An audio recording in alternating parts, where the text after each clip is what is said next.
Don't mind that. I need cardboard for a project.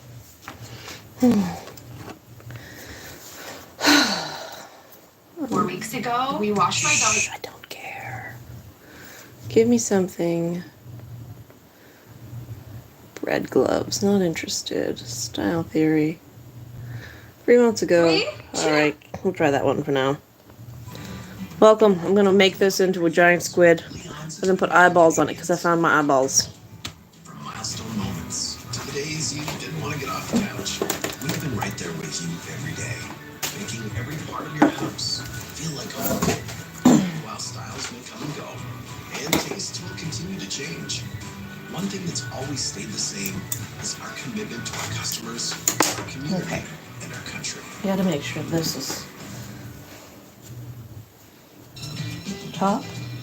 Montreal's unique vibe awakens something within you.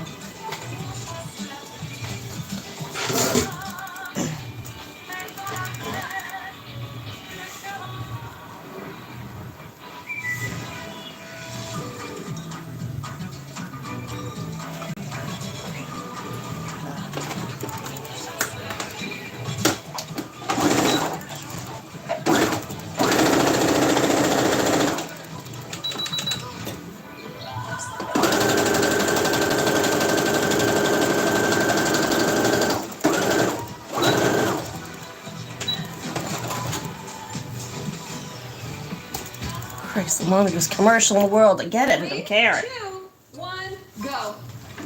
Oh my gosh.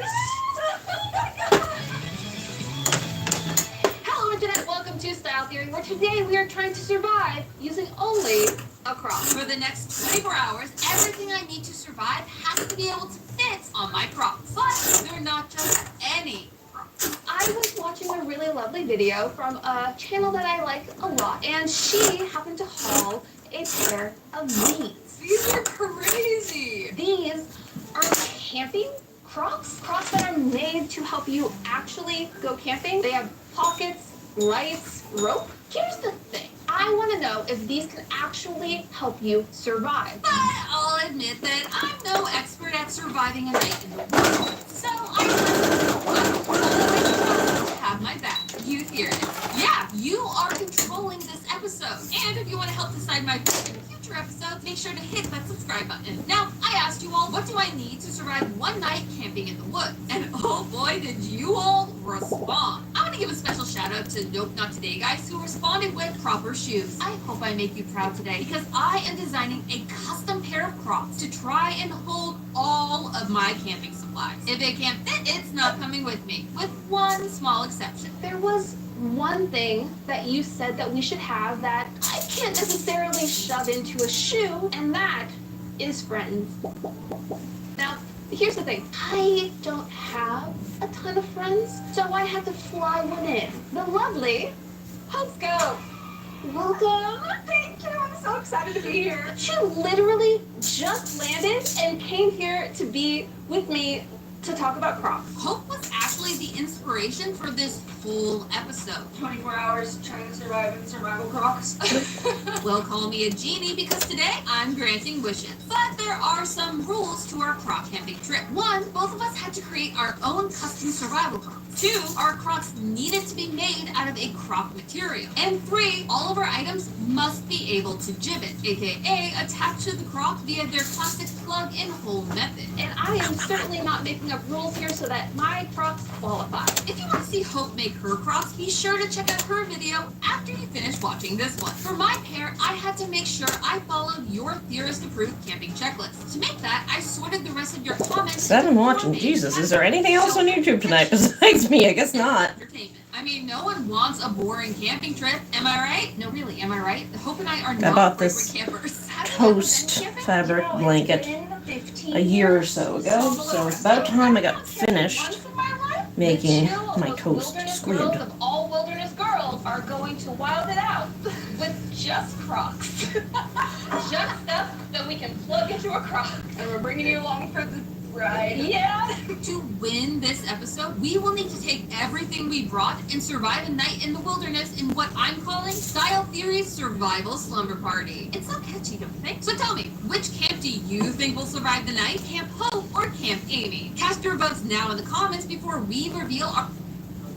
The Happy Meal. Loved by parents, adored by kids, and even rumored to be a favorite of kings and queens. The Royal Supper, featuring the Happy Meal. Reveal our final Crocs in 3, 2, 1, go. Oh my gosh! Oh man, Hope and I interpreted our Croc assignment in completely opposite ways. Hope, I love the fact that these are just such an epitome of like who you are as a person. Beautiful, pink, sparkly, just so full of life and energy. theorists, I think Hope may be the actual real-life Elle Woods, whereas I was more like Frankenstein because I may have actually created a monster. Wait, do a spin, do a 360. What is that knife? Let me see what you have. No! You don't know what's in the woods! What are you planning on doing in the woods?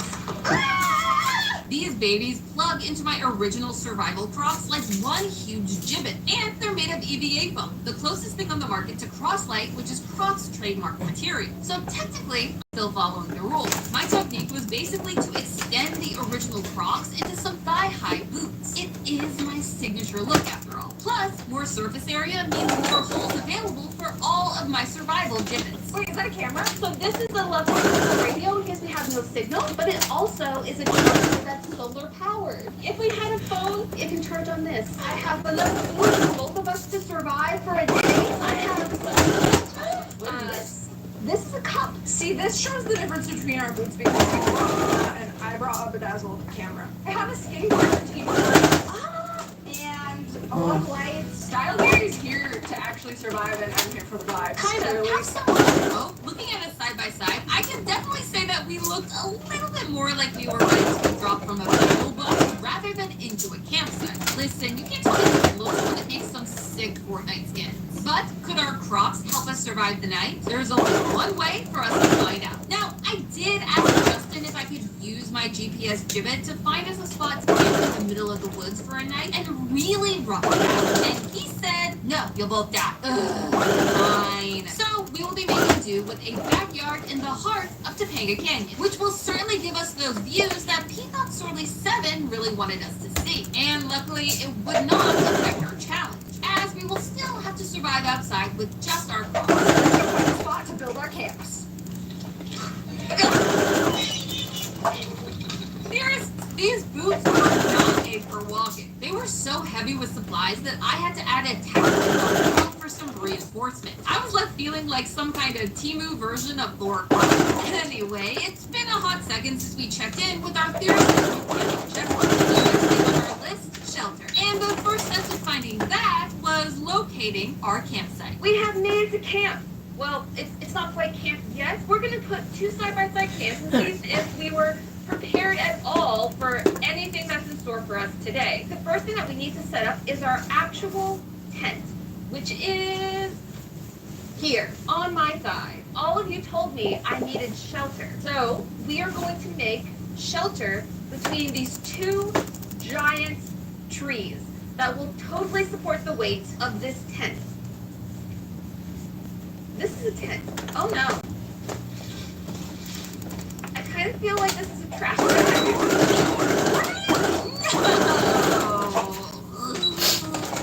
Our tent is actually an emergency survival tent by a company called Don't Die in the Woods. So I like the name of that I company. will not be dying in the woods tonight because we're in a backyard. And once I started trying to put our tent together, my confidence took a little bit of a dip. But you all told me to have some patience with the process, so patience I will try to have. It did not come with instructions. We're gonna thread our rope through the loop of the survival tent and hopefully end up with something usable. Wait, I put it down for 1 second and now I'm so confused. I'm trying so hard not to break it. That feels stable. Yeah? Yeah? I hope so. Okay. Okay. I'm getting some and is made of a material called mylar, which is a highly durable polyester film used in things like food packaging, electrical installation, balloons, and yes, emergencies. If you've ever watched a movie or a TV show where an emergency ambulance comes to rescue somebody and they wrap them in that tinfoil looking blanket, that is mylar. Mylar can be used to trap in your body heat by reflecting your heat back to you, which makes it perfect for keeping you warm during your survival slumber party. And it's wind and waterproof. Though I will admit it's not great for long-term survival, clothes and actual heavy fabrics are better for that. But it is great to have in your emergency or first aid bag. And it's light enough to jib it with a pair of Crocs, so we're counting it as a win. But there was one problem: keeping the tent open. It didn't exactly come with some internal control. So to keep it open so that I could, actually sleep in it, I used some of the local terrain to help me secure the base. Right. Please ignore the gremlin creeping through your rocks. I found my rocks, my precious. With my precious stones strategically placed throughout our tent, we finally had our shelter. Time to check back in on what you all say I need to make the perfect camping trip. Let's pull up the next comment. Wait, is that my mom? Mom, why are you commenting on this? That's embarrassing.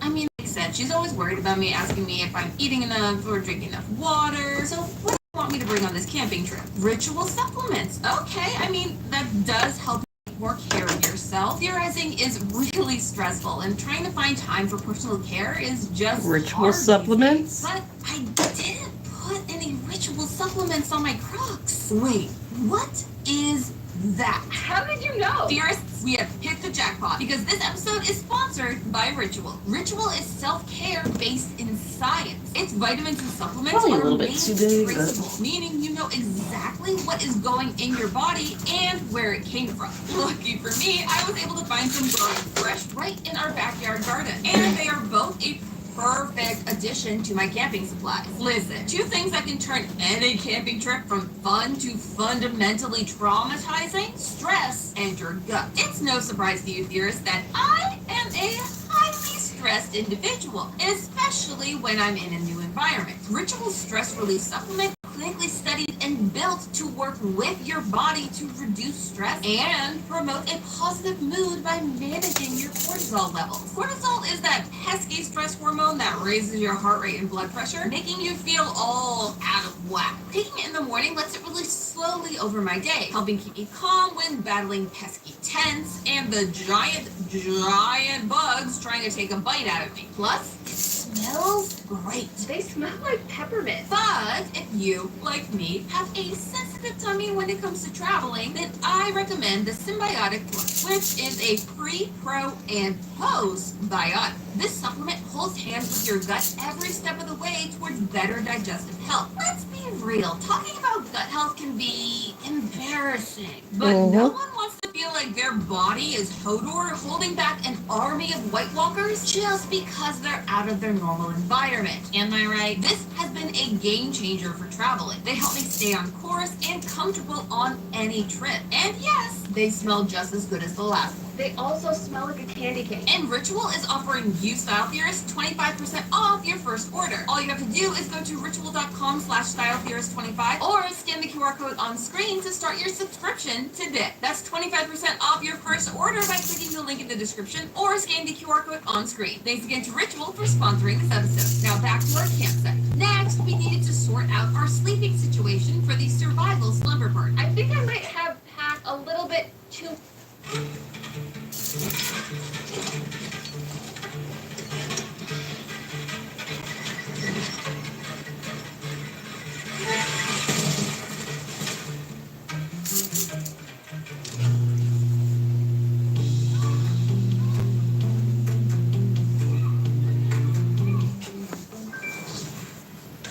Alright, time to do the worst part of this. Sewing a circle.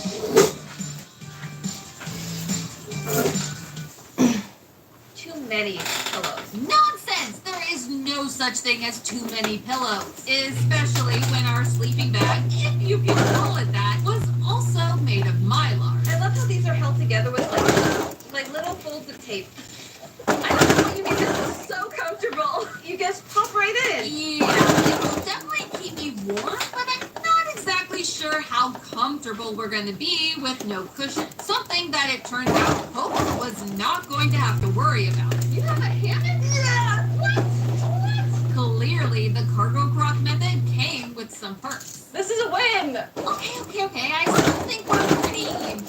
Wait, Hope has decorations? I don't really have decorations. We might not have fairy lights, but we have some lovely rope installation artwork that I think will work really, really well to make the camp seem really homey. I feel like that's the energy that I bring to the function. Very abstract rope work. You know what? I'm happy for myself, too. Our theorist approved setup was serving survival chic. I just needed to figure out how to get inside while wearing my thigh-high Crocs. What do we feel is the best course of action here? A dive in like a slip and slide, or like a back in like a truck? I went with the slide method that mostly worked. Lay out your sleeping bag now. Put yourself on the very sharp rock. Actually, the ground is so fluffy that it feels really nice. I'm surprised. We have pillow.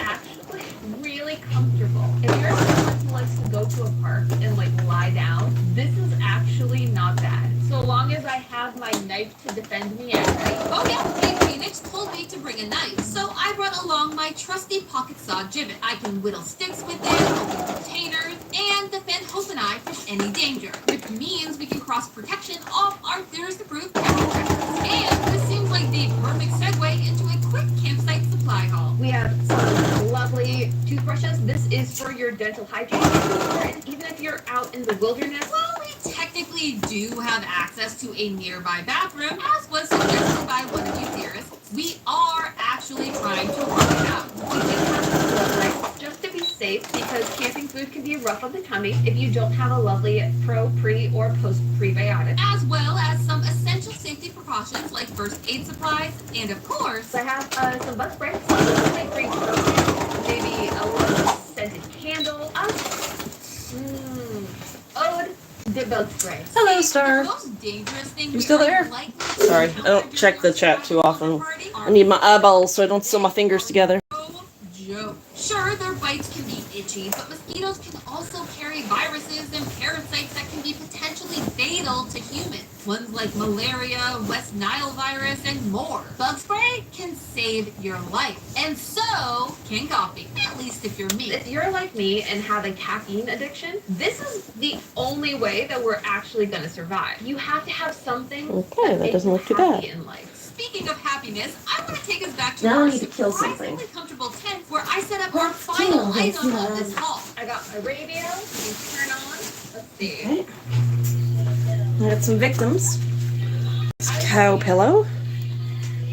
Nice and soft. And this grandma. Don't mind Fluffies. He's been in the war zone. Shockingly good at amplifying radio frequencies, or RFs. Our bodies absorb the radio frequencies and then radiate part of the energy out as a continuation of that signal, while the rest dissipates as heat. This is why my hand being closer to our radio gives us a clearer rendition of Genie in a Bottle. One could say that, in terms of the radio, I knew how to rub it the right way. However, when I went to go share this revelation with Hope, I realized she disappeared. I think she abandoned us right now. I'm sure it's fine. This will totally not ever happen again. We have not been abandoned. To continue our planned camping activities, I would need to locate our missing friend. Remember, friendship is key to survival, theorists. And now that I had unloaded so much of the weight that was on my Crocs, I could finally move. I am actually very mobile. And I'm Should very actually strong finish up the yourself. corgi first. While I go to check to see if Hope meets any of our wipes, let's take a moment for a friendly theorist PSA. Theorist is I never even thought about dedicated to toilet giving paper, you yeah. an authentic survival experience and doing it safe. Fire is essential for long-term survival. As all of you theorists know, it provides warmth, a way to cook your food, and boil water to disinfect it. We even included a ferro rod on our survival crops, as the friction between the flint and steel of the rod creates sparks to help start a campfire. However, we would not be starting any fires today. 1, I am terrified of fire. And 2, it was just a really intense fire season here in California, and I don't want to see that happen again. So I'm just going to prove to you that we could make fire, and we'll be done with it.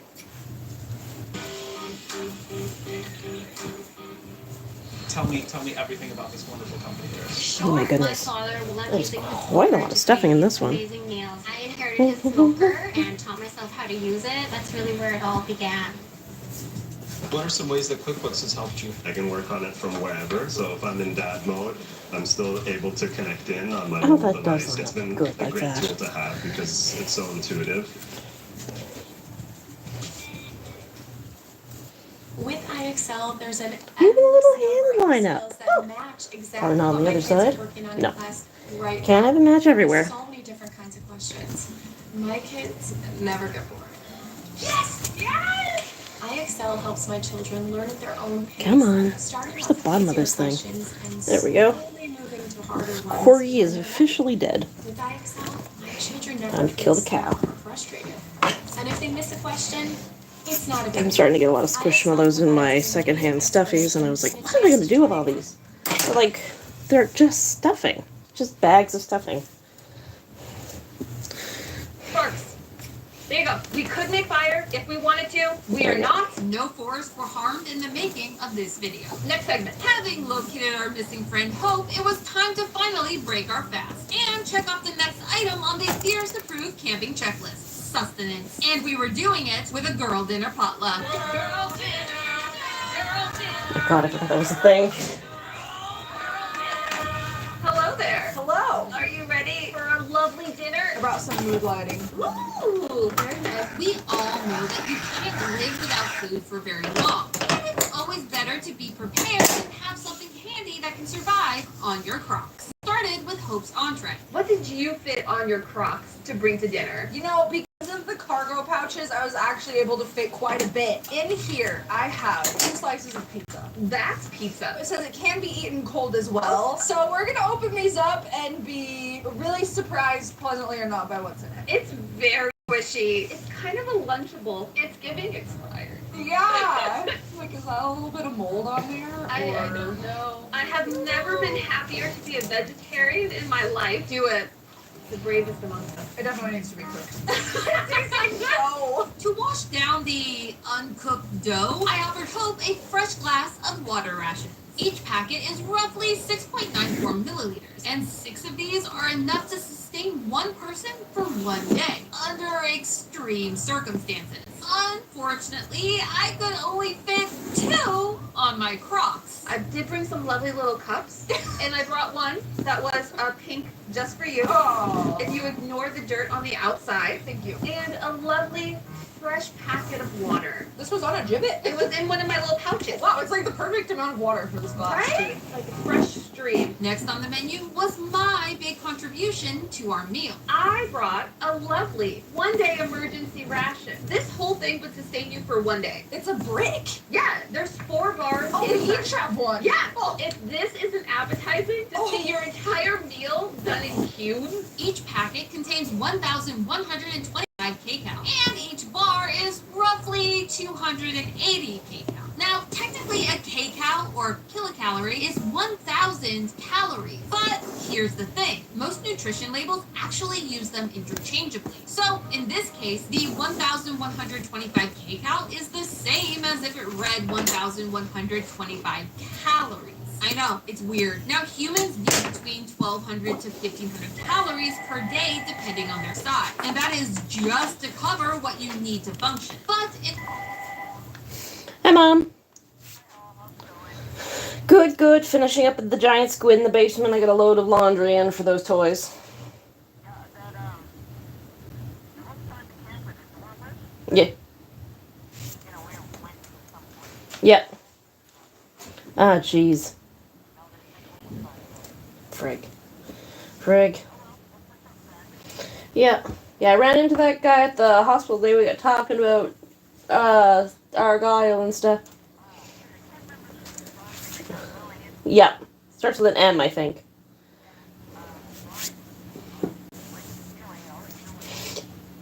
$3, you know, when it's about 3 o'clock in the morning, you just sit up straight in the bed and go, his name is Michael. Yeah. Hello? I think I lost you. Oh, Mama? Mama? Are you there? Blink twice, you can hear me. Alright. Call you later. You have a good night. Love you. Good night. Oh, there you are. Hi. And you're gone again. Alright, good night. Hi, yeah? Yeah. Might have a plane passing overhead. But yeah, like, Frig, he was spry and everything. 80 something. Yeah. Yeah, he's a good man. Yeah. Yep.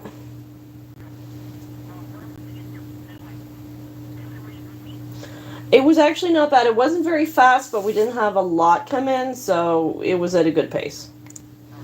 Don't worry, tomorrow will be a nightmare. Alright, good night. Good night, love you.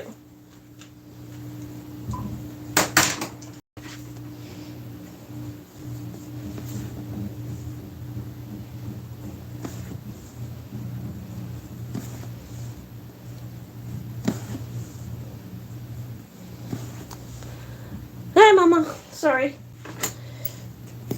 Didn't see you there. Do. Alright. Giant squid toast is done. And you are just shy of the ceiling, so you're what? 9 foot? Something like that? Alright, I'm gonna put your eyeballs on. Now that I found them. In the case of an emergency, we can survive on less for a little while. I hate it. It doesn't smell great. It smells like stale cake. Can you get it open? If not, I have a giant knife. See? I'm prepared. Cheers. Cheers. Hey, babe, you wanna go outside? It's like a cookie. It's like a wafer. I just want to know if I dip it in the water. Ooh. Does that make it better? No, that's actually good. I would eat it for fun. Right? That's not bad. Overall, the rations passed our Alright, taste test. let's go Just outside. one tiny crumbly issue. It's very dry. I think I'm just gonna go.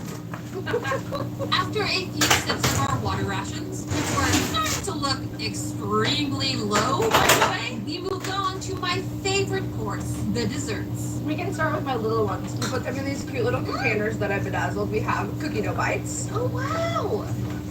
Yes, please. Wow, very crunchy. They're very hard. Oh, peanut buttery. They are peanut butter. Not bad. I'd say it's kind of on par with our survival bar. It's like if you left cookie dough out for a couple days. I also have Tutti Fruttis in pink, of course. I don't think I've ever heard of a tutti. You've never had a Tutti Frutti? No. What? No, I've never seen it before. Not even like at the bank? No. It's a good palate cleanser. You know, Rest of our treats. more dry. They're good. I like it. Then it was my turn, and I had a very specific request to fulfill. I was told that the one thing that you have to make sure you have in camping is a s'more. So I brought some s'mores. Now I was afraid that like the chocolate and stuff would melt. These are freeze-dried like astronaut food s'mores. Wow. I'm very excited. Okay. Ooh, Let's try it. Cheers. Cheese so tasty. You'll need a second fridge. Bring the flavor millions crave. You don't have to be a mind reader to know that inside all their heads is one thought. I'm gonna need a minute. The texture kind of defeats the point of a s'more, though.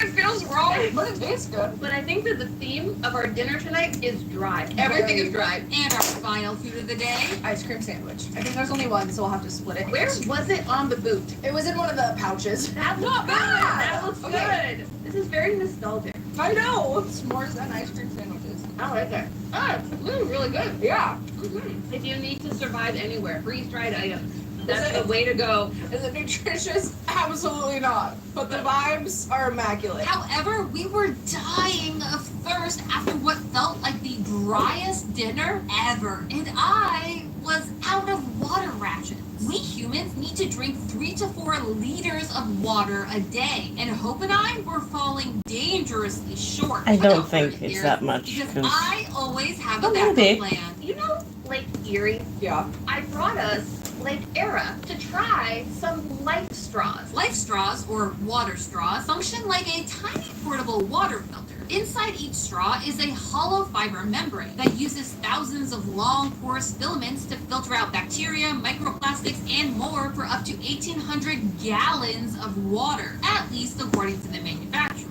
What you do is take the bottom, stick it in the water, and suck it out through the top. That's it. Yep. For authenticity's sake, we made sure that our water had some stuff for the straws to filter. There's a couple bugs. Take a bucket. Okay. Why is it taking so long? It has to go up through the entire filter. Wow, not bad. Not bad. You could survive with this. I was expecting a little bit more trauma, but we also avoided the bugs. With that, I call our sustenance round a success. The last thing to do is have some entertainment. So, I have some games for us to try. Okay. If we clear off our table. Okay. Let's see. Be right back. For our final round before the slumber part of our survival slumber party, I wanted to give Hope the classic gaming experience in micro form. Yes, you can actually buy tiny versions of classic games like Uno, Simon, Jenga, Bop It, and even Hungry Hungry Hippos. Cute. And they were the perfect size to fit on my Crocs. Hope and I decided to take this to the next level and make it a fun challenge. That's 2 out of 3, where the winner gets the coveted title of Minigame Queen. Since I had brought the games, it was only fair to let Hope pick which ones to play in our head-to-head battle. First up, Jenga. Or not. Oh, it's ruined. I don't know how this is supposed to be possible. I should I have don't know either. Did you bring tweezers? Wait, maybe. Wait. Oh, did you really? Okay, I've got a fork. I've got a spoon. I'd rather bring this to dinner. What was I thinking? Wait. Hey, sweetie. Wait. I have matches. Matches. That might work actually. Yeah. We can poke it. We're prepared for Yeah, something. baby. Is it to survive? Hey, I love So, you. I mean, we are surviving. We are thriving. So, maybe we're actually really onto something. Focus, past aiming, we have games to win. Round 1, Jenga, go! Oh, I like how you're using the match. What do you want? Your litter box is clean. Both doors are open for outings. You want treats? No! I will not be defeated by Tiny Jenga. Why does it all move? This feels impossible. The first round goes to Hopescope. Round 2, Uno! Oh, that's so tiny. They're even smaller than I was expecting. Yeah. 4? Yeah. And they were ruthless. That's how you want to All play. right, I'm coming. Yeah. Stay there for a minute. Yeah. Hey! Red. Oh no. All right, come on. Oh no. And then you want to go in your box. Oh no. No. Okay. Blue. Blue. Yellow. Skip. Oh no. No. Yeah. Oh no. I win. With a lovely style theory blue card. Okay. Victory! This puts us at a draw with only 1 round to go. Our final game, Bop It. We have to block it. Okay. Ready, set, bop! It almost helps to not look at it.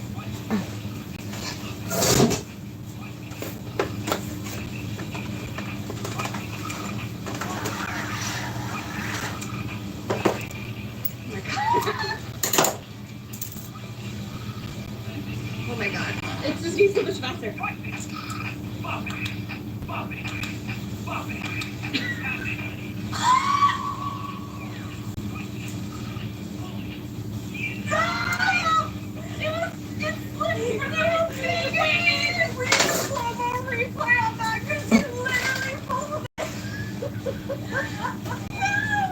And with that, the title of Minigame Queen went to Hopescope. GG, Hope. G.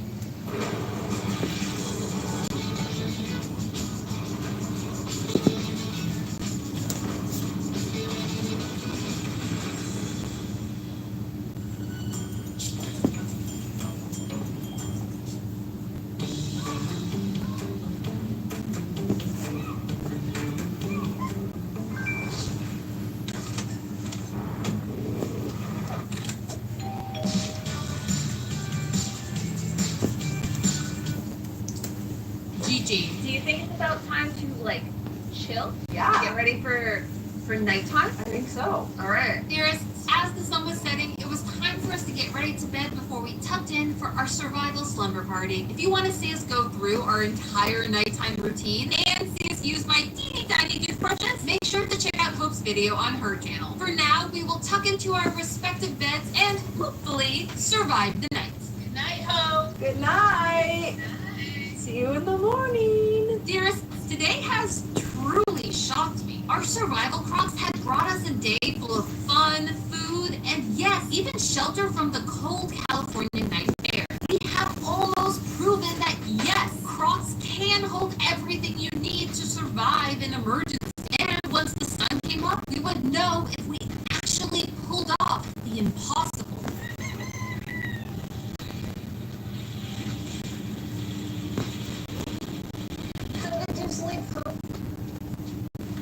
Oh.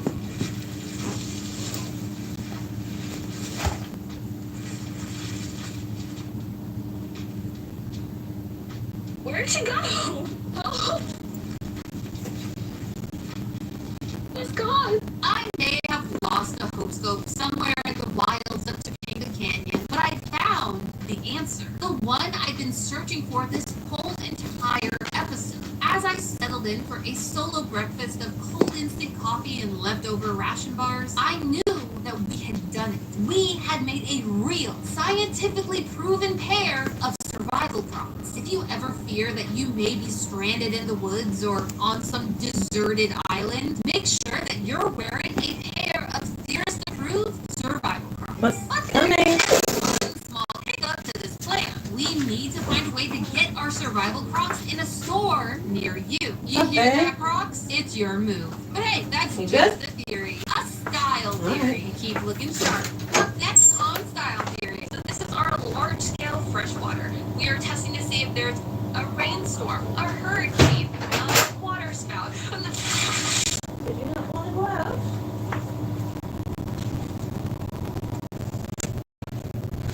The soda fountain. It is the pinnacle of human engineering. It's a symbol of absolute freedom. In The this only time you want my attention is when I get the candle running. for you and you alone. And while most will just use it for their daily story or a quick hit of Mr. Pibb, there are those out there who dare to go beyond, to think outside the tap. Those who question the one soda system and instead run down the line without a care in the world, blurring the line between Sprite and Sunkist, having fun with Fanta, throwing in a pop of Powerade or a blast of Brisk. And so today, I salute you, the soda jerks out there, the caffeine cravers who dare to raise a glass to every dispenser in this thing. May your drinks be sweet and your refills be free. Today, my friends, we're testing what it takes to create the perfect soda blend. And let me tell you, it is nothing like any soda you've ever tasted before.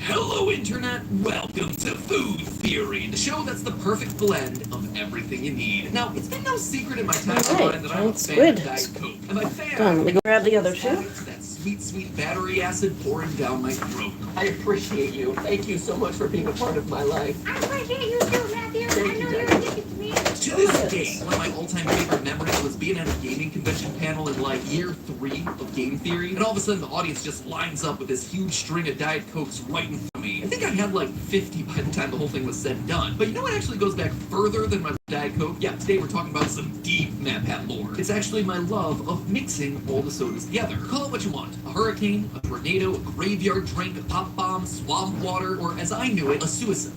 An unaliving yourself drink, I guess. Whatever the name, I think it's a universal experience. Walking up to the soda fountain and just running down the line. Going ham as you mix as many flavors together as possible to create the wildest, most unique, most delicious, and sometimes most disgusting drink imaginable. That right there, that was my first true soda addiction. Hanging out at the old Taco Bell in Medina, Ohio with my dad. Each of us mixing drinks and then testing each other to see if we could identify the flavors that we'd put in there. But the cool thing about graveyard drinks, and the reason I wanted to do an entire episode dedicated to them, is that there's nearly an infinite number of options in making one of these soda concoctions. Over years of doing this, I've fine-tuned my preferred blend to a science. But just because it's my favorite, it's not necessarily the best. So that's that's what we're able to do today. We're looking at the science of mixology to see if we can optimize the perfect soda blend, mixing the most flavors together to Excitingly, create a delicious beverage. this is a glow in the dark, and I didn't know that until last night. What other considerations play into a drink When I was checking out So just this say glow in the now, dark. let us know down in the comments what your favorites is, because everyone has their own, and I'd love to try them. That said, what we wind up concocting today, it's certainly something that you should try at home. Also, and can I just call this out? I love the fact that I got done with a 30-day no sugar challenge and just immediately pivoted into this episode. It's like I gotta make up for lost time or something. Anyway, to help me on my quest today, I've got former bartender Santi on the couch joining me to run through a gauntlet of different swamp water variations so we can determine what elements, proportions, and methods deliver the best results. From there, we'll be using what we learned to concoct the perfect beverage in real time. Now, I've given Santi a lot of flack in the past for being a super healthy kind of dude, but this episode showed me a completely different side to him. So, okay, everyone at home knows my vice, which is Diet Coke, right? Are you a soda drinker? Like, what is your go-to beverage? I am a regular Coke drinker to the point that it was a problem. I had a friend stay with me one time for like a week, and we went to the supermarket beginning of the week, and I got a 12-pack of Coke, and I had to go back to the supermarket like twice in that week. And he like, and I didn't realize it, right? And he sits me down at the end of the week. He's like, "Hey man, I think you have a problem." No, it's an intervention. Yeah, no, it's an intervention. And he even texted my wife like, "Hey, I'm gonna have to talk to him about it." And so since that day, I've been drinking Coke Zero. Okay. So like, So much better. right? So much better. Now, for those of you not familiar with the glory that is swamp water, the true origin of stuff is a bit difficult to pin down. Soda fountains have been around since the 1800s, and it's not hard to imagine people trying to mix everything together from day one. That said, the swamp water references really seem to start appearing in writing around the 1950s. A newspaper in Paris, Texas first described kids going down to the local diner asking for the stuff. That's right, a newspaper reported a story about a bunch of kids wanting to mix their sodas together. Can you imagine the days when that made headlines? In any case, we can definitely track the rise of swamp water with the rise of youth culture in America. Makes sense. You think about the 50s and you can see the young rascals riding their bikes to their local diner like something out of a Coca-Cola commercial. In the decades since, the drink has evolved with the technological advances of the soda machine. More sodas and more flavors just mean more possibilities. But with the advent of the Coke Freestyle machine, we're no longer limited to just 8 or even 10 options. We have all the options now. It's honestly a bit overwhelming. It also feels a bit like cheating to make swamp water out of those things. So instead, today we're just going to be sticking to ye olde soda fountains of yore with the different spigots, bringing us to round one of our journey, the basic blends. Unlike taste tests that we've done in the past on this channel to determine winning and losing drinks, this time Santi and I are really just testing some initial basic mixes to see what works and what doesn't when it comes to hurricane drinks. That way we'll learn stuff like what flavors complement each other, things like that. Then we'll be able to apply those rules in creating our own perfect pitcher of Pop Bomb. Take me through what we have lined up in front of us today and what we're going to be doing. Right, so here in round one, we have 4 combinations approved by Burger King himself, the king himself. I like that Burger King is the purveyor of soda mixes in this case. Right? Because yeah, we all trust Burger King, you know, that restaurant that we labeled as like the unhealthiest fast food in a previous episode, which you should click on screen right now to go check out if you haven't yet. But we don't have their food, so their drinks, you gotta drinks trust them. are fine. You gotta trust them. But the food, hard pass. So in these pre-approved swamp water suggestions by the king himself, we have the half and half, which is half Diet Coke, half regular Coke. There's the black and white, which is half Diet Coke, half Sprite. The 4-way, which is equal parts Diet Coke, regular Coke, Sprite, and Dr. Pepper. Then lastly, the black gold, which is 1 part Coke, 3 parts Dr. Pepper. And immediately, right off the bat, that simple half and half, it was a big win. It's a 50-50 mix, and it feels exactly that. Like, I get a little bit of the heaviness, where you have that little bit of sweetness that sticks on your tongue, but it's not as heavy and all-encompassing on my tongue as I normally feel Coke is, with a little bit of the lightness and the more watered downness that I tend to get out of Diet Coke. Absolutely, and I think there's a fruitiness to Diet Coke that Coke doesn't have. And what's interesting about this one, and the reason it may seem simple, but the reason that we included it is because, according to mixologists, regular sugar actually nullifies or counteracts the taste and sweetness of aspartame and sucralose. So I'm actually really enjoying this. No, I was going to say, actually, I like this one a lot. The interesting thing about this first mixture is that the body processes the sugar in Coke and the artificial sweetener aspartame in Diet Coke in completely different ways. Aspartame is 200 times sweeter than normal sugar, and it interacts directly with the sweet taste receptors on your tongue, whereas sugar undergoes an enzymatic breakdown in your mouth, releasing glucose and fructose first, and then activating the sweet taste receptors. This is actually why people who taste regular sugar sugar tend to report it having a more complex, well-rounded, complete flavor. Meanwhile, aspartame is so much sweeter than sugar that it gives many people what they report to be a sharp sweetness. Mixing the two actually balances out the initial sweet burst from the aspartame and then lets the vanilla and caramel notes from the regular Coke really come forward in the back end. So already we were off to a strong start. We were really looking forward to keeping that momentum going with the next one, the black and white. Okay, so yeah, just to clarify, so you're doing Coke and Sprite? Yes. And I'm doing Diet Coke and Sprite. Exactly. But if you want a sample. Yeah, you know, we've shared it. We've bonded enough on this. You don't have mono, do you? Now, I feel fine. Okay, great. Oh, that's just Coke. That's No, yeah. No big deal there. Wow. Those two do not mix well. No, this is not great. No. This is the opposite of great. It's just dissonance. You get the lemon liminess of it, but you also have the Coke that's mixed in there in not an insubstantial way, and it's a bunch of competing flavors that don't meld together or harmonize in any way, shape, or form. It really is oil and water. So unlike Coke and Diet Coke, which blended together nicely, the Sprite Coke mix was just a dissonant flavor combination. And adding Dr. Pepper into the mix, it wasn't really helping things either. It smells very Dr. Peppery. It does. And tastes very Dr. Peppery. Yeah. Yep, it's all Dr. Pepper. This validates what I experienced when I was doing this as a kid growing up in Ohio. Anytime I would throw in a Dr. Pepper, I would have to do like a splash of it. It would just be like a little bit to finish off the top, but it couldn't be a substantial amount of it because it just swallows up any other flavor that it's mixed with. Don't waste your money on cheap dirt. Get the real deal with Miracle Grow, packed with essential nutrients to grow strong, healthy roots. Miracle Grow garden soil is your secret sauce for a healthy, beautiful garden. Miracle Grow, no better way to grow. XL Refreshers. Do what feels fresh.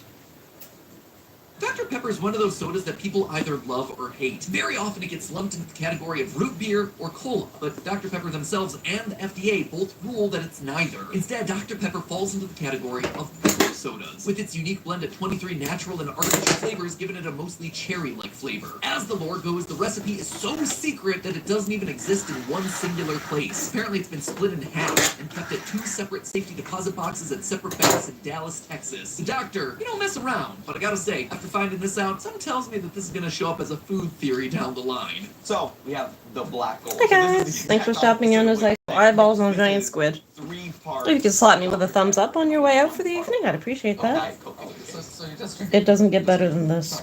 This is it. This is as exciting as it gets. I don't know why Burger King would approve this. black gold. Yeah. So, alright, sure. Fair enough. I mean, it smells like Dr. Pepper. And it tastes like Dr. Pepper. Do you mind if I taste No, some please, more? of course. Because, oh, this, Oh, wow. yeah. Oh, there's a big difference There is actually a huge difference. Yeah. Wow. Yeah. That one still tastes a lot like Dr. Pepper, but a much more mellower version. Absolutely. This is. It's so much. It's too sweet. Like I wouldn't be able to drink that entire Oh thing. yeah, this is disgusting. No. So what we're seeing here is the exact same winning combination from the first mix. The aspartame from the Diet Coke is mellowing out the flavor profile of the sugary sweet Dr. Pepper. Contrast that to Santi's mix of Dr. Pepper plus regular Coke, and you have yourself just an elevated sugar content, hence why we perceived it as cloyingly sweet. Regardless though, it was immediately clear that a little Dr. Pepper was going to go a long way in these mixes, and anything more than just a splash or two was going to overwhelm the entire drink. So the big takeaway was to keep alternative soda flavors like Mr. Pibb low. Instead, to create the perfect unlivened beverage formulation, we needed to build a milder cola That should be flavor off as by our now. base. Now, as if this wasn't comprehensive enough, we decided to include a fifth option, which included equal parts of all the different flavors that were available at the soda fountain at our local gas station. I mean, without even tasting it, just from the smell alone, you can immediately hit a lot of orange, even though it's all equal. Anything with Dr. Pepper won out. Yeah. So I'm hoping that this doesn't taste like a cherry Fanta. It's just Fanta. Really? You think that reads as just Fanta? Here, pour me a glass of Fanta if you could. So to me, I taste this one, and it feels almost more creamsicle-y, where I'm getting Creamsicle would be the good. orange notes, absolutely, of the Fanta, but at the edges of it, I'm getting that faint vanilla flavor of, like, the Coke. Okay. That's one thing I've always had about, like, orange sodas. It's got a sharpness to it, which isn't my favorite. Really? Huh, interesting. Try this. Ooh, that is crisp. Who loves orange soda? That's a reference. No, it's a great reference. Oh, I see All what you're right. saying. Right? He's got his eyes. I didn't before. There is a lot more vanilla than I initially registered. Yeah. I think about soda a lot. I mean, this is my life. In short, what we were learning was that with the right mix, the addition of Coke was less about the cola flavor and more about the undertones of vanilla. And again, just like with Dr. Pepper, alternative flavors like orange soda really cut through the noise to dominate the overall taste profile. With all of this, we were practically ready for round 2. But before we moved on, there was one last thing to try. Pepsi. Lest I be called a Coke fanboy, we wanted to give Pepsi products their fair shake, especially because I grew up running this test with Pepsi fountains at the local Taco Bell. And that meant one thing and one thing only, the addition of Baja Blast. Now, there's good news and bad news with this one. Bad news, Baja I don't Blast think I've has been ever for the past tasted 20 Baja years a Blast. Taco Bell exclusive. The good God, news, though, children. is that for the 20th anniversary of the drink this year, they've decided to release it in stores. So, you know, there wasn't really any bad news there at all. In short, it means that we were able to create the ultimate mix of Pepsi flavors that you could get from the fountain. And it was...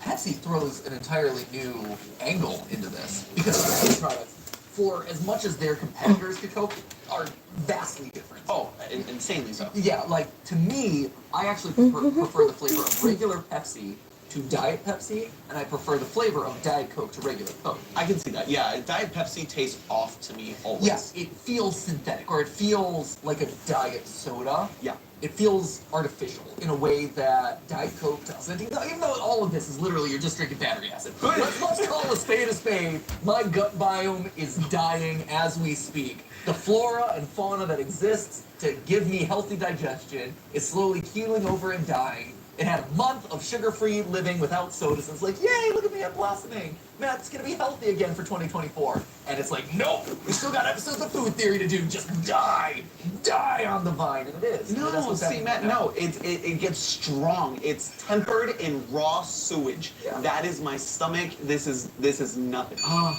famous last words. Yeah, this smells terrible. It's like, unlike all the other ones where I'm like, oh, this smells like a little bit caramely, or a little bit vanilla-y, or like Dr. Pepper.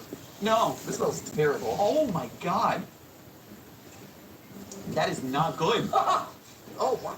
What? Wow. What? Oh, that is disgusting. Not good. Oh, this is wild.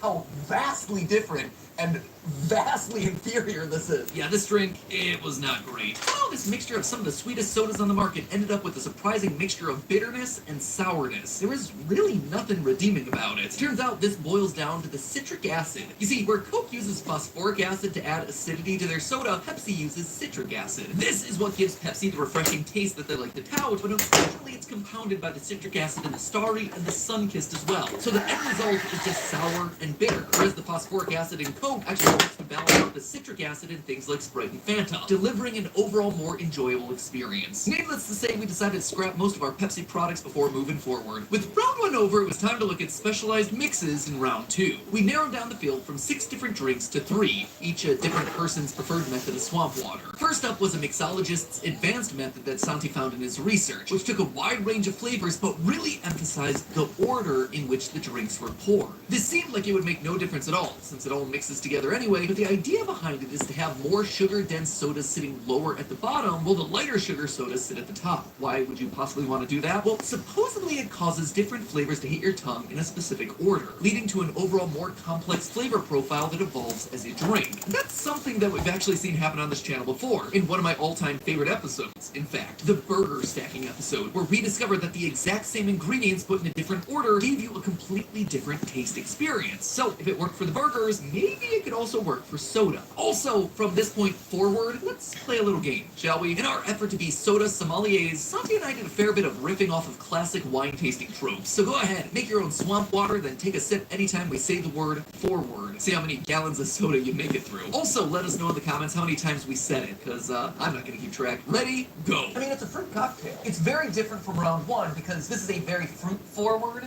beverage as opposed to all the ones that we had in round 1, which tended to be much more Coke, Diet Coke basic. It is a very pleasant fruit punch. I understand why someone at a bar and who works as a mixologist would find a lot of success with this. If I'm going for a graveyard drink, unaliving myself beverage, whatever, I'm looking for more of a cola-forward one. This isn't hitting that, but it's a very good version of a very different type of drink. Already you could tell that there was a more sophisticated, complex flavor profile in this drink. This was the first time that we were really getting hit with different notes at different times, even if they were mostly fruit-based. In short, the layering technique actually worked. Despite being equal parts of all the different drinks, the Coke at the top really made it take a backseat to the heavier drinks that hit our palate first. It's cool to get this perspective because, like I said, my beverages, whenever I would do this, always had a very specific kind of flavor profile to them, and I would just kind of like crank things here or there to kind of try to optimize it. I would try to emphasize like more of the colas, the caramels, the vanillas, not the fruit. And this is a very good version that like dials up the fruit, which is cool. Right, which makes sense, right? Mixologists, just like chefs or anything, they're trying to give you the whole package in what you consume. It's really light, it's really refreshing, and cover your ears, kids.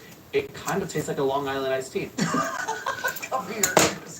Yeah, earmuffs. Clearly, Dante became real familiar with all different types of drinks in his research for this episode. So where'd you find this? When you say mixology, like, hey, I'm what did you okay. do? Like, did you find this online or what is this? Yes, I did a lot of research by going to a variety of bars and just asking them to make me drinks. No, I'm kidding.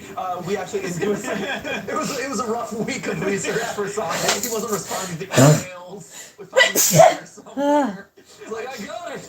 I got the perfect mix. Honestly, you gotta admire the commitment to the craft. But now, with a new variable at play, it was time to taste my personal mix. In general, I tend to like my unaliving beverages skewing more heavily towards the cola flavors, so I split it up with a 2/3, 1/3 ratio. On the bottom, 2/3 is an even mix of Diet Coke and Coke. The top third is Sprite with just a little splash of root beer and Dr. Pepper thrown in again to keep it from I say I am tremendously proud of this mixture. I've been drinking it for literally years, but never really served it to anyone else. It felt like I was standing up naked in front of the class. can't wait to judge you. I know, right? I'm actually very nervous. I've never had anyone else ever sample this.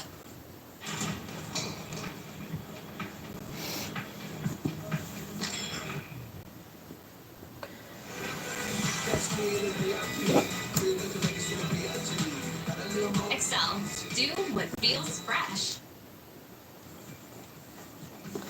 I can judge myself, obviously, but, you know, I lay myself at your feet, Santi. So this is interesting for me because I think Dr. Pepper, I'm learning here, needs ice because it's really mellowed it out. And I'm getting the sweetness of Coke, but that's it. It's very Coke forward. Agree to disagree there, Santi. Maybe your palate just isn't refined enough. The one thing I will say, to my credit, just to defend myself, I actually get the vanilla notes more out of this than I do in any of the other ones so far. I will agree with that. Absolutely. As a guy who's always loved the flavor of vanilla, one thing I never realized was that my preferred mix here really highlights the notes from the Coke and the root beer. By using Diet Coke as a key part of the base, it negated the sugar that was coming in from the regular Coke and the Mr. Pibb. This then allows the more complex flavors of vanilla and caramel to take center stage. I like that it hits different notes at different times. Like it's vanilla forward, you get a little bit of the root beer in the back towards the end of the sip, some of that Coke in the middle, with just the like tiniest hint of the Sprite around the edges. This was, it hits you, and that's it. It's a very good flavor, very cohesive, but once you taste it, that's it, goes down, nothing more. Here is what you're saying. There are those waves. For me, a much more enjoyable experience.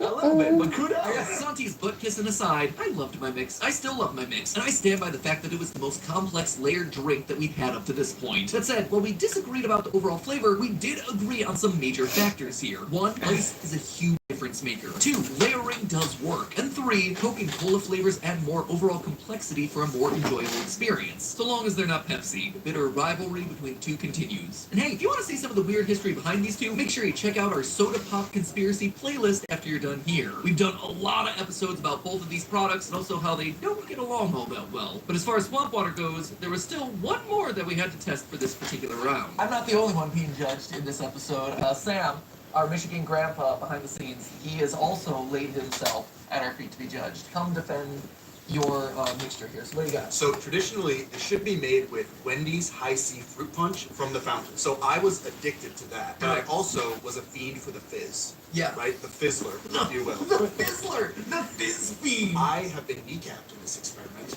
I am the Tanya Harding of today. I Tanya, and I was given Mountain Dew Code Red. Oh, okay. And so I had to invert my proportions because the Mountain Dew is so much sweeter to me than a traditional Sprite. And the High C Fruit Punch was a lot more mellow. To say High C Fruit Punch is mellow is one of the most insane things I've ever heard anyone utter. So this is now 1 cup Sprite, 1/8 cup, plus 1/16 cup of Mountain Dew Code Red. Hold up! Did you not add your fraction? I was a film major. Oh no!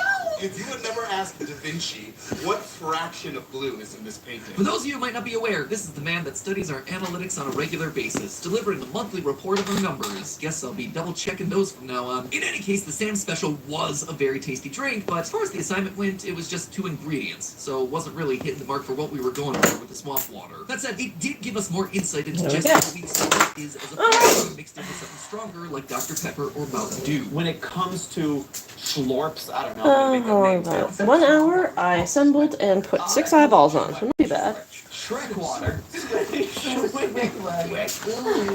Working on anything else tonight, or am I giving up? Hit us at this point, which meant that it was finally time to take everything we'd learned and create in real time our ultimate mixture. So I can tell already that there'll be some comments down below about the fact that we had to use bottled sodas to make our Schweck water. Obviously, plastic bottles, as we've established in previous episodes, are the inferior way of drinking soda. But just by the nature of this challenge, we couldn't take all our camera equipment into a McDonald's or Taco Bell to do these tests on the spot. So in order to maintain the quality of carbonation and flavor for all the sodas across the board, we decided to stick to the standardized bottle for the experiment. Thank you for coming to my TED Talk. You may still be mad at me. I'm curious, kind of like, what is your strategy going into this? What's your aim? My gears have been turning here because I'm trying to remember everything that we've learned over the past 2 rounds. You know, obviously we have ice because we can just universally agree ice made everything a lot better. I think from a base standpoint, I want to have mostly cola or feel dark like sodas. I think Dr. Pepper and Coke I'm are really missing going to some be things. the core foundation. Which wouldn't of be surprising. Swamp water drink. And then in that final,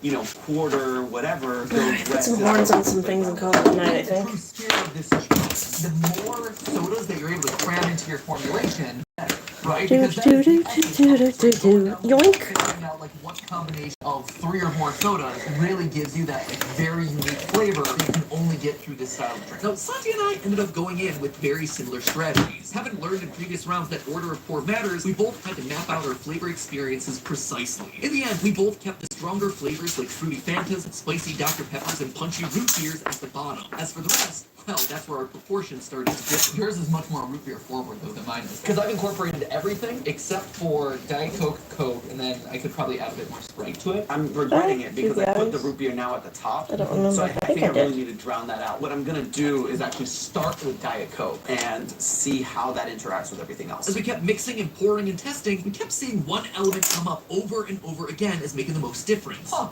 The pour order is making a pretty substantial difference. 100%. The more I play with it, the more I'm it's funny because now that I poured the Coke and Diet Coke, the root beer that was very root beer forward is now starting to fall to the back of the mouth, which I really, really like, but I think I messed up because I don't think Sprite should go at the top. Right, you really have to plan this out. And now that I've mixed them all together like I just did, it's too dissonant. I don't like it. What we learned throughout this process is that swamp water is a very delicate balancing act. Just a bit too much of one flavor or a flavor poured out of order can throw the entire thing out of balance. But right before we were starting to lose hope, Santi pulled out what he was hoping would be the trump card. A new challenger appeared, and its name was Powerade. I'm going to throw us a curveball. Something that you don't see on every soda fountain, so we didn't include it, but you will sometimes. And that It is always blue. Where is the horns? I think that Where's is your a horns, sign baby? from the swamp water, Shrek water, graveyard drink, top on gods. Wow. There's one. This one's number 2. Hi guys, thanks for stopping in. It doesn't get any more exciting than this, I hate to break it to you. But if you could slap me with a high five on your way out, that would be appreciated. To break it down, the problem with There we graveyard go. drink is that it quickly becomes overpoweringly sweet. Sweet cola plus sweet other cola equals just more sweetness. That's why the Diet Coke and ice wound up being so important in all these mixes. They lighten up the flavor and mellow out the sweetness. But one other way of balancing out the flavor is by mixing in something that isn't just pure sugar. The Powerade being full of electrolytes adds in a light saltiness to the mix, counterbalancing the top portion of sweet and acidic Coke. The Powerade makes a difference. Makes a really big difference. Here's sign There you go. Ooh, that is very Powerade forward. It is. In smelling it, I'm like, oh yeah, this is Powerade. It is. But not when you taste it. It also looks mildly greenish. Oh, gangrenous. If you wanted swamp water, it looks a bit like swamp water, for sure. Yeah. It's starting to leak. Good. Wow. This, to me, tastes like Not quite hot enough yet. candy with vanilla notes in it. It's kind of delicious. It's kind of good. I kind of love this. Right? It's really good. It merges really well. It's a complex flavor, which I like. And it doesn't feel like especially heavy. Yeah, I think my final verdict on this, finish it off with Sprite, Coke, and Diet Coke. That is my swamp water. So there you have it. We cracked the code to swamp water. All it took in this balancing act was one final element of salty blue to tie it all together. In short, Santi's mix, which shall henceforth be known as the Santi Supreme, was 1 part Dr. Pepper, followed by splashes of Baja Blast, Code Red, and Fanta. 1 part blue Powerade to round out the fruity flavors, followed by Sprite, Coke, and Diet Coke. In that order for the ultimate swamp water flavor experience. The most important lesson, though, at the end of the day, is that pour order matters the most, followed by proportions, then complementary flavors, and finally the temperature of your drink. With those elements at your disposal, you can go forth and find your favorite way of making your own graveyard drink, or hurricane, or unaliving yourself beverage. So what I would encourage you guys to do down in the comments below is, do you have your own equivalent of the Sam Special, or the Matt Pat Mix? The Matt Pat Mix! Probably should have thought of that in round 2, but better late than never, I suppose. Maybe we could work it in the BO. But anyway, do you have your own version of the swamp water, the graveyard drink, the unaliving yourself beverage? Let us know down in the comments below, and who knows, we might follow up in a short, or Santi might do a whole other episode about it. I think we've given you the tools and some rough guidelines to kind of optimize your next soda fountain. So I think that's it for me. Now, realize the sheer volume of sugar that I consumed after a month without sugar is making me go a little bit crazy. So I'm gonna go and process the sugar that's coursing through my body. And as always, my friends, remember, it's just a theory. A food theory. Bottoms up.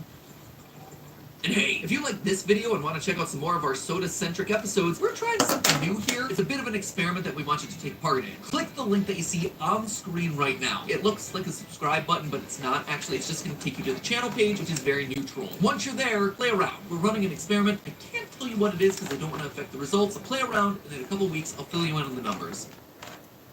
I grew up in food business. My grandfather was in Iran more than 40 years in the sandwich business. Cold cuts or warm sandwich is very simple. Because we grew up in Germany, we create together something like between Europe and back home, you know. We use QuickBook for input to business, output, pay stubs. Have the access always with you. And this is amazing with the app, yeah? Wherever you are, whenever you have a minute time, it's very comfortable. Interesting.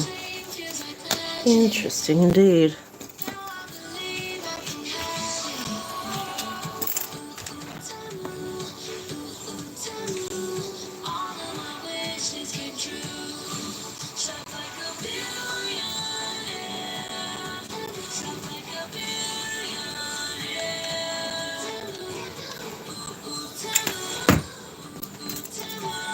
Download the Temu app and shop like a billionaire.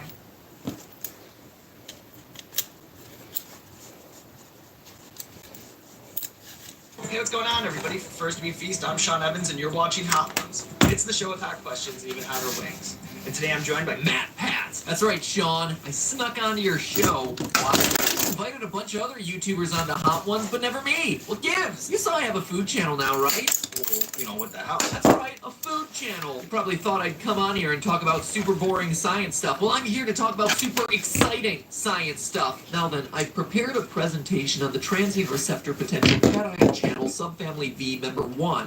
One very long presentation later. And there you have it. What do you think? I don't know. Like, at this point, you know, it's hard for me to even look at it.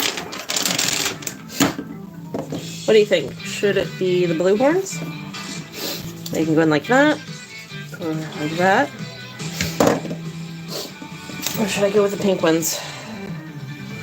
I have them on do curlies. I know they don't match as well, but I don't really A care. show that spices up science by peppering in puns. So one show I resent not being invited onto, I mean, one show I enjoy watching online is Hot Ones, which, as you probably know, combines celebrity interviews with pain by forcing both interviewer and interviewee to eat spicier and spicier chicken wings as the episode progresses. I don't want to. Just don't know how to do no hot wings.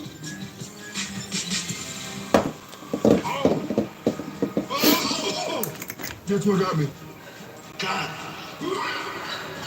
On their final interview question, guests take on the infamous Last Dab sauce, made from the hottest peppers in the entire world. And I just so happen to have myself a bottle of the Last Dab sauce that I've been saving for a special occasion. Just look at that thing. Beautiful, isn't it? Now, if it seems like I'm totally brown-nosing the show, it's because I only am. I want to be on Hot Ones. And just in case I ever do get called up to the big leagues, I gotta be prepared. That's why today Steph and I are getting spicy. Phrasing. Gotta try that one again.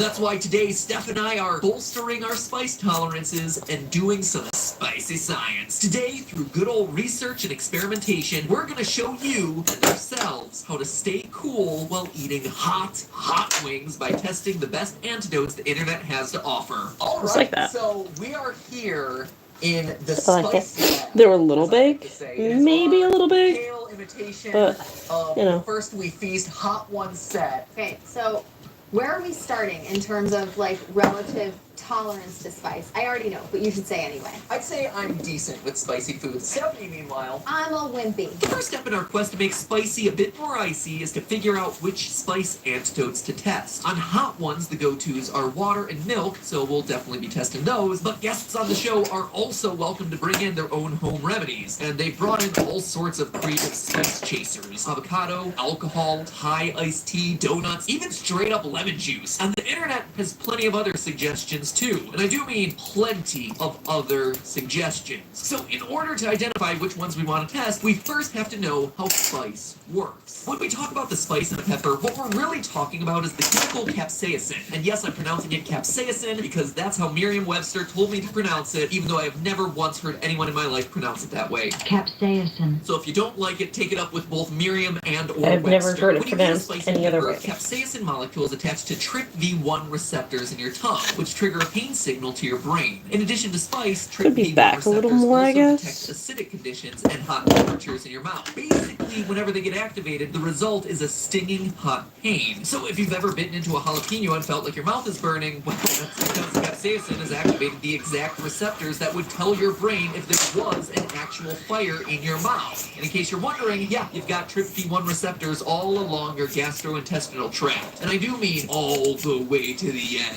So if you've ever eaten something spicy and felt it later on, that's why. Now, the more capsaicin a pepper has, the more TRPV1 receptors it activates in your mouth, and the spicier it's going to be in your tongue. Fans of Hot Ones know all about the Scoville scale, which describes the heat level of a pepper based on its capsaicin concentration. For reference, a regular old bell pepper has 0 Scoville heat units, or SHUs. A typical jalapeno might have 8,000 or so, and the Moruga scorpion pepper, the hottest pepper known to mankind in 2012, also the pepper from which my bottle of the Last Dab sauce is derived, averages 1.2 million SHUs. Why did I specify the year 2012, by the way? Because the Moruga scorpion pepper is no longer the hottest pepper in the world. You see, humans have gotten real good and real aggressive about breeding super hot peppers in recent years, and as a result, no pepper stays atop the pedestal for long. Since 2011, 5 different chili peppers have held Guinness's title of world's hottest pepper. If you went anywhere near YouTube in 2017 or 2018, then you're mighty familiar with the current record holder, the Carolina Reaper, which averages over 1.6 million SHUs. The Pocky One Chip Challenge. It's made with a Carolina Reaper, and there's only one in each package. Just nothing to me. So Link has the hiccups. Instant regret. Rat looks like he wants to die. My tongue's about to fall off. I don't know what it's got.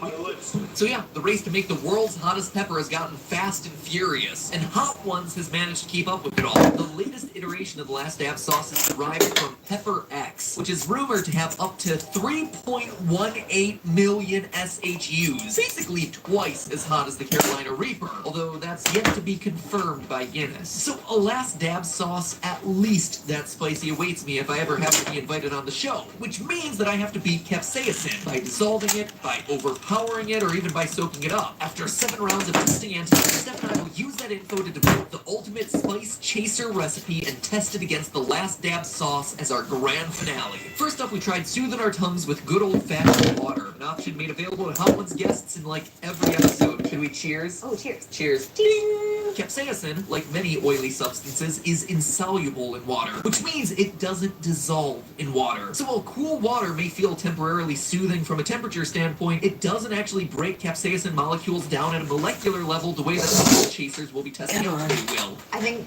I'm gonna go ahead and drink the water because I feel it burning. my mouth is definitely at a heat level where I would be able to tell if it were reduced. Right. Oh yeah, no, totally. Nope. While the water's in there, it feels better, but as soon as I swallow, it just comes right back, actually. Yeah, while it's sitting in your mouth and on your tongue, it feels like it kind of like drowns it out for a minute or two. Yeah. But yeah, as soon as you swallow it down, it is no bueno. On a scale of how effective was it, F to A+, what would you say? What is the lowest passing grade? D? Like D. D. D for don't give that to me after something really spicy. D for it didn't do a whole lot? Yeah, exactly. I was gonna say like C. It's like, didn't really do anything, but at the same time, like, you know, wasn't offensive. I think we should move on to the next one. Alright, next. Next, we tried whole milk as our soothing agent. Milk is another go-to chaser in hot ones, but unlike water, it also comes highly recommended by science. 80% of the protein in cow's milk is casein, which does have the ability to dissolve capsaicin molecules. This is for the same reason that soapy water is better at getting grease off a pan. Soap molecules surround and carry away grease molecules, and so in theory does casein. But in order to understand how well milk works, we need to try it for ourselves. Oh yeah, that's pretty darn good. So again, oh wow, oh wow, that actually does, like, because I feel where the milk didn't touch, I still feel it burning, like on my lip. Yep. But in my mouth, it's actually really nice and neutralized. It doesn't feel cold or anything, but it feels cool. It comes back, certainly, but slower and less strongly, the pain. Mm-hmm. So it's actually really pleasant. I would give milk like a B+ or something. Milk did a really good job with the inside of your mouth and maybe keeping it. He's got his little horse. I would say B+ too. Yeah. I think so too. So milk worked better than water, but I'm not convinced a B+ is going to be He's only a fighting little against the stash last jar. bad sauce. So we continue. Spice jar or something. Since capsaicin is Okay, soluble he's in done. alcohol, science left us with little choice but to go in and buy some vodka. We are actually not drinkers. We just don't like the taste of alcohol, actually. And so we had to go out and buy alcohol for this experiment because we don't just like keep high concentration alcohol on hand in our house. We're what we call educational drinkers, where we like learning about alcohol and taste testing a lot of them, about the history, and being able to like identify interesting things in the flavors of them. But when it comes to like actively seeking it out for enjoyment, we're just not those people. Yeah, we're not those people. Getting crunk in the name of science. Woo! All right, cheers. Cheers. Boop, boop. Okay, here we go. There's no cup for this. This is classy. Here on Food Theory, we're classy. So. This is gonna get us demonetized, There you go. isn't it? Nostrovia. We can always cut this one. If it does. Science! Oh, Monica. Oh, that made it worse. Oh, it didn't. Oh, God. Why isn't it working? Oh, jeez. Whoa, it's like fluffy. everywhere. It's hotter. Why? From a chemistry perspective, I thought it was soluble. What happened? So much saliva in my mouth, I want to spit it out. Science is lying to me, and I don't know why. I'm gonna do some research and follow up in probably VO to explain why this didn't work. Thanks, me, I'll take it from here. Turns out alcohol is a bit of a double-edged sword when it comes to fighting spice. It's true, alcohol dissolves capsaicin, but even an 80-proof alcohol like vodka is mostly water. It turns out that ethanol also activates TRPV1 receptors, which is probably why the vodka ethanol to our overall It's not a bad gain. one. Like, I'm actually sweating after that one because it's like, wow, that could get a lot worse. I know, that was bad. Oh, that's Ooh, that would be nice. F's across the board. Okay, oh, it's a lot better. This one's lemon juice. So the rationale here is, first off, if you watch the Gordon Ramsay episode, World First We Feast, top one, this stuff by the boat. And so we're like, well, we gotta test it out. Do you know anything about the chemistry here? Yeah, so lemon juice is acidic. That means that capsaicin is compared to lemon juice a base. So Oh, still not there. Food theory. Alright, that's my first one, so we're gonna go with that one.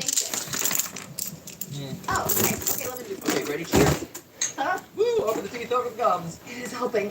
But also the lemon flavor is so tart. So far and away, lemon juice is the #1 It's like a heat reducer right now. Yeah, it's like a more permanent solution, actually. The downside to lemon juice is you're drinking lemon juice. Lemon juice. Thumbs up. I would give that one. I would give that an A. A for me. What about you? A-. A minus. Okay. Round number 5. Don't waste your money on cheap dirt. Get the real deal with Miracle Grow. Packed with essential nutrients to grow strong, healthy roots. Miracle Grow garden soil is your secret sauce for a healthy, beautiful garden. Miracle Grow. No better way to grow.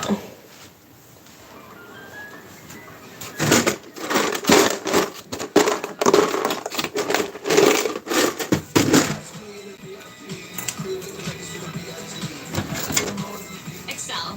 Do what feels fresh. No, I'm gonna do the pink ones. Sugar water. Matthew's too nice to tell you this, but I started burping a lot off camera. It's really bad. It's true. But I respect her privacy. Because women don't burp or pee or poop. This is what I've learned. Now, for this round, we absolutely saturated room temperature water with granulated sugar. That means we kept stirring in more and more and more sugar until the water couldn't dissolve anymore. This home remedy is all about taste. The sugar won't dissolve capsaicin molecules the way the milk did, for example, but our research suggests that the sweet taste will simply overpower the spiciness and drown it out with a strong, pleasant flavor. Wow, that works really well. That. Oh, sweet relief, literally. Good job. Good job. Cheers to that. Like, as soon as I pour this in my mouth, the spice just disappears. It just goes away immediately, almost entirely. And it stays that way for a good couple of seconds. When I swallow it, then the spice creeps back. Unlike Bunny. which kind of noticeably took Tired. it down levels every time I took a sip, this one Comes right back. it comes back and it's at the same level. In the first 5 seconds, it's like an A+. Mhm. And then after that, it's like B-. It does dip off, which averages out like A-. Yeah, that's true. So there you Okay. go, we agree. We gave bread a shot because some home remedies claim that starches help soak up oily capsaicin, kind of like a mop would. We also saw Gordon Ramsay bust out donuts during his Hot Ones appearance, so I'm curious to know whether those were Okay. entirely about the Put sweetness. the fangs on for the jackalope. It looks a little different with his buck teeth. Works. It's just an excuse to eat bread. And who doesn't love an excuse to eat bread? I made a Stephanie sandwich. Oh my god, shut up. Stephanie sandwich. And we quickly discovered that the bread alone was not gonna help. This isn't really doing anything. Right? The only... This is such a ripoff. What is this doing? My mouth is so hot right now. Which is surprising because this is one of those really popular myths, right? That bread and like bread's carbs. supposed to do it. That, and you see people like shoveling it down. It's not doing anything. No, it just tastes good. Yeah, it's actually less effective than water. So I'd This say this holds is the like place. finally round number 7. Here it is, the grand finale, the nectar of the gods. Diet Coke. How does Mom feeling at this point, though? Okay, I'll admit it, there wasn't much scientific reasoning behind this one. We just happened to have Diet Coke in the fridge, and you know me, I never turned down a chance to buy it with the diet. Honestly, we went into this expecting Diet Coke to be the worst of the bunch. The idea of carbonation bubbles adding to the spicy pain just didn't seem all that pleasant. Diet Coke for the memes, for the tradition. This is gonna be done. Will the nectar of the gods cure us? Oh, it actually looks warm well. Yeah! Turns out Diet Coke isn't half bad as a spice chaser. Way to go, buddy. I shouldn't have doubted you for a moment. And there's actually a couple reasons for this. First, it's fairly acidic with a pH of about 3.2, which means that it's working in largely the same way that the lemon juice did. Second, it had an overpowering sweet flavor that did the trick pretty nicely. And the carbonation bubbles didn't really bother us like we thought they would. It's interesting. The carbonation gives your tongue, I guess, something different to feel on it. And so you have these like bubbles popping in your mouth. And so I guess your mouth is confused. They say that the aspartame in Diet Coke is actually much sweeter than your mouth can actually even process. Yeah. The sweetness actually does have an effect. Wow. Nectar of the gods, man. It's not one that like numbs it long term, but as like an immediate solution, it works really well. There we go. I'd say All this right, one more jackalope for the pile. He's so fluffy, like an old man. It's not good as lemon juice, certainly, and it's not as good as pure sugar water. No, bread still doesn't work, Steph. So with all 7 rounds under our collective belt, Steph and I reconvened in the kitchen to develop our ultimate spicy food antidote. We kept a few key takeaways in mind. 1, acids like lemon juice really seem to work best for permanently dulling spice pain. 2, overpowering sweetness like the sugar water and, to a lesser extent, the Diet Coke really help to kill off the spicy pain in the short term. And 3rd, we both agreed that we shouldn't overlook casein, as milk definitely dulled the pain as well. So we looked into recipes that incorporated all 3 elements of our takeaway trifecta: acidity, sweetness, and casein. However, this wound up being easier said than done, since acids, such as lemon juice, cause milk to curdle when they're added together. Now, we were able to find some drinks out there that technically accomplish the trifecta. to like Brazilian lemonade, which incorporates limes along with sugar and condensed milk. But in this recipe, a fair amount of water is also added in order to stave off curdling, so it's a no-go. Weakly acidic liquids like coffee are able to combine with dairy and sugar, but we found the acidity of coffee was too weak to make a difference against even our medium levels of spicy sauce. Since getting a lot of acidity and sugar and dairy looked to be out of the question, we decided to focus on our two strongest performers, acidity and sugar. This eventually led us to a lime simple syrup, which is essentially lime juice jam-packed with so much sugar that it takes on an oozy, more viscous consistency. Steph and I found that not only did it taste great and kill off medium-level spices really well, but the additional viscosity was a huge help in stamping out spice pain because it hung around on our tongues a lot longer than runnier liquids, especially when it was served cold. Now, this whole simple syrup breakthrough got Steph to go on the viscosity train in a big way. In fact, she wound up ditching my solution and going off to make her own super viscous chaser using honey for its intense sweetness and peanut butter, which provides plenty of oils to bond to the capsaicin. So, with our two spice chaser antidotes in hand, there was nothing left to do than test them out against the final boss of the episode, the last dab. Woo! All right, ready? I know how much you love spicy food. Are we gonna do 8? Hi guys, thanks for stopping in. Whoa. Ready? Just waiting for hot glue to dry. You could slap me with a thumbs up before you head out. I'd appreciate that. It's definitely hot. Exciting, I know. Making a jackalope. There it is. Let's get the antidote going. Okay. It's heating up. I'm getting hot and sweaty. I'm getting there. Are you drinking my drink? Oh, got it. Oh. It's definitely lingering in the back of my throat now. Okay. I like it. This is good. I feel pretty good.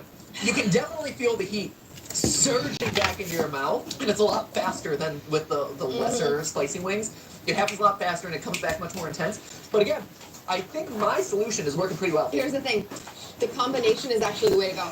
Really? So putting that in your mouth, Okay. it coats it, gives you a different taste. It gives you a different sweetness, but the peanut butter sticks on your tongue and actually holds some of the spice on there. It does. It's like a Band-Aid for your mouth. Ooh. It's also delightful. Wow. It is I hot. noticed that. Oh God, it's so hot. It's not leaving. It's so hot still. Oh God, it's worse. It took a long time to bloom. It took a long time to get there, but it's there. I keep breathing. Yeah. Hashtag relatable there. Cool. Yeah, breathing doesn't help. So the other theory behind this was that a lot of Thai food uses a lot of peanut in sauces in combination with a lot of spicy things. So I thought that maybe it doesn't go away. It doesn't go away. So I thought that maybe would help. It doesn't go even with both. I like my drink. I think I gotta give the most points to my drink.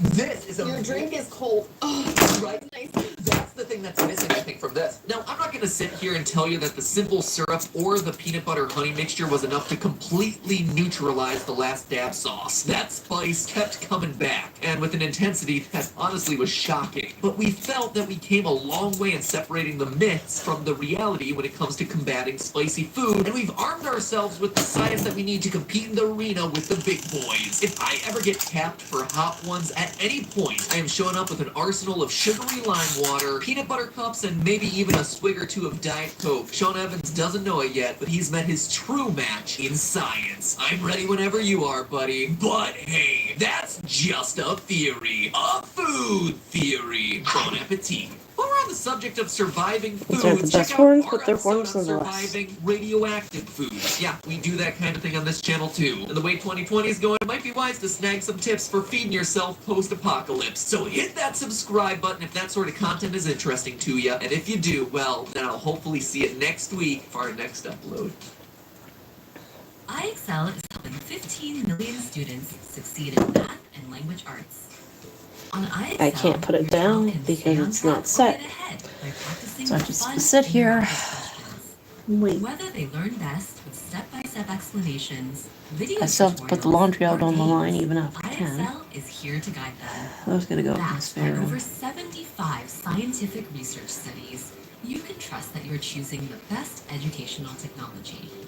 Hand your child the keys to success. Join IXL today. Yep. Jackalope.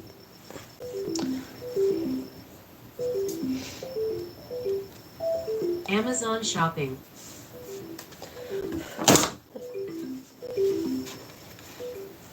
Install it now.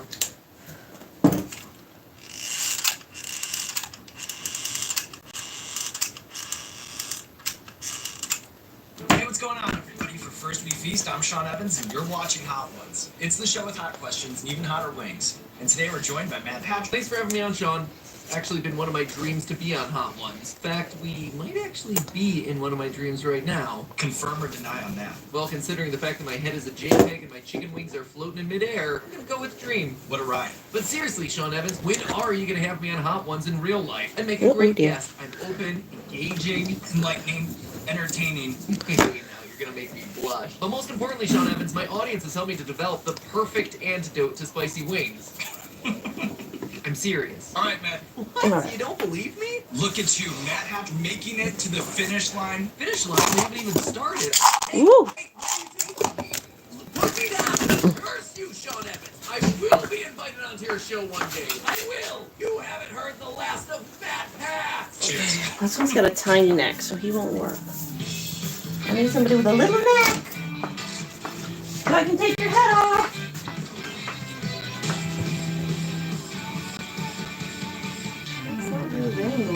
Hello, Internet! Welcome to Food Theory, where today things are about to get spicy again! Oh, So shit, you about were a year supposed to get ago, pink we are ones. so Oh, dedicated to do it. spicy food solutions, basically testing out all of those things that you can eat to counteract the effects of spicy food in your mouth. And all of it was framed after my attempts to try and get on Hot Ones, which still is not happening. That was not successful, which means only one thing. We gotta do it again! Here's a quick recap of how our previous Spicy Wings episode went down. We discussed how capsaicin, the spicy molecule in peppers, binds to TRPV1 pain receptors located on your tongue. So, in order to soothe spicy pain, we need to keep the capsaicin from binding to TRPV1 receptors. And Steph and I found a handful of ways to do that. First, acidic substances like lemon juice did a nice job neutralizing the capsaicin. We also found that dairy products, which contain a protein called casein, are also able to dissolve the capsaicin. And peanut butter, which contains a lot of oil, dissolved the capsaicin in much the same way. Sugary drinks worked pretty well by overpowering the taste of the hot sauce. And finally, we determined the more viscous and cold a substance is, the better. Taking everything we learned from our various tests, we concocted our own spice solutions. A chilled lime simple syrup, which was acidic, sweet, viscous, and cold, as well as a peanut butter honey mixture, which was oily, sweet, and viscous. But we were definitely curious to know if there were even better options out there. And fortunately, you loyal theorists have been flooding us with suggestions and home remedies for the past year over on YouTube, Twitter, Reddit. So this episode is all about you guys. Steph and I are going to try out some of your most requested items, most of the ones that just jumped out to us as being pretty darn interesting. Hopefully you didn't send in a bunch of trolley suggestions. Squeezing the horns in. I could see them being like, hey, can you test out this one? You know what makes hot pepper go away? Adding more hot pepper. So today we're going to test a handful of different spice chasers against the Wingstop Atomic Sauce, which has a pretty decent amount of heat to it, but isn't anything outrageous. Once we've determined what the best spice chaser of the bunch is in the qualifying rounds, we're going to pit it against Hot One's own last dab sauce in the final round. We'll also compare this episode's winner against our previous two winners from the last episode, the lime simple syrup and the honey peanut butter. Because we're trying to stay up on our Hot Ones lore, we've also updated our Hot Ones sauce. This one is the Last Dab Apollo edition, which is their 2021 flavor, I believe. Alright, I think that's it for the night. Apollo hasn't been I got 2 bunnies done. The laundry needs to be hung. And I got the eyes on the giant squid. So, not much, but I'm going to call that a mini victory. Thank you for stopping by, saying hi, and I will probably see you tomorrow night when I do this all again. Good night.